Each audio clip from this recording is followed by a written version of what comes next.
This is a demonstration of a total hardness drop count test kit using endpoint ID procedures.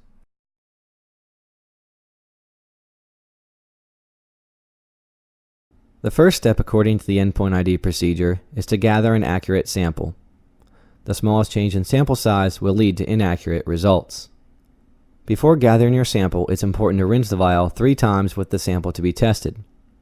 This minimizes the chance of contamination from a previous titration. To get an accurate sample size, you want to hold the vial close to eye level. Once you feel you have an accurate sample, place the vial on a level surface and bend down to eye level. When performing a drop count titration, a white background can provide contrast to better see the color changes. A cabinet tray or a white paper towel can provide that contrast.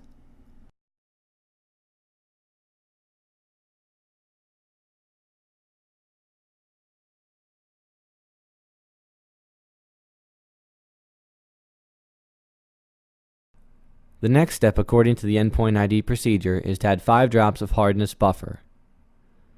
The bottle contains a dropper tip, so it's important to hold the bottle vertically to get a consistent drop size.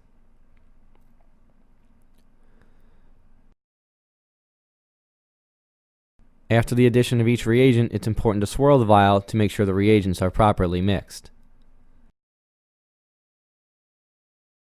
The next step according to the endpoint ID procedure is to add 1 scoop of hardness indicator powder.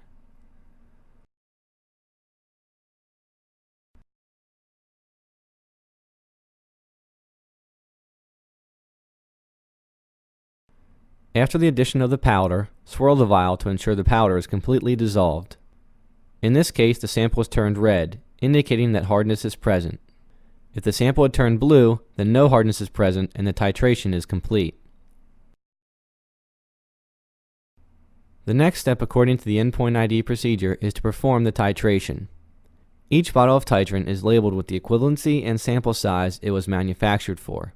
It's important to make sure you have the proper titrant and the proper sample size for this titration. The bottle of titrant contains a dropper tip, therefore it's important to hold the bottle vertically to make sure you get a consistent drop size. After the addition of each drop of titrant, you want to swirl the vial to make sure the sample is properly mixed.